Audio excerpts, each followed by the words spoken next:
Mənəm Türk, o nəmə gələn hür. Danışam indilər, hər gün bir hilə. Mərkiyə qadağalarım, doğrana dilim ili ilə. Mənəm burada sahibi mülkətim, üstü qanım Türk. Yer üzündə kul mənəm, düşmanıma vur mən. Nəsimi kamanından bıraxdığı o deyir mən.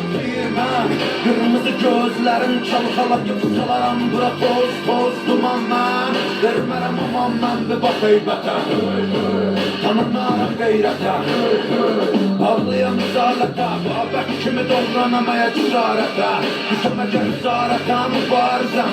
Başıma gidin səkənim, əlimlə verin vətənə pəkənim. Mən öncədən bir ki çoxunu bəliyərəm. Bu yanam qana türkümü məliyərəm. Mənə qolcu qurtlar, rəqs eləyir. Yer gəlir, gəng eləyir. Əlim tüfəngimə, kim gəlir cəngimə. Qoladəşim ov dənginə, gölgəmə hürkür.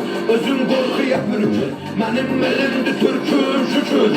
Şükür, bükür, yırtıcı ələmin vaxtıdır, artır qədəmin. Qədəminə səbəb olacam ey mənə deyən pan. Mənim Mehmetçiklərim hər biri xan. Məni qan, vətənin hər yarasına kezi varlanacaqdır intiqam. Bağır durmamışıq, vurulur plan.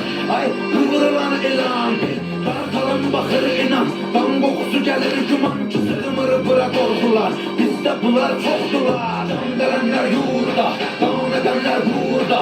Hürrət artıq nurdan, hörmət vardır burada. Kuzeydə çaxan günəş, güneydə parlar. Türküdür elir mənim, mala boğazımı darlar. Yerlənə durmadım, ölüm binən tağlar. Türkəm diyər, qışqırar bu tarlar.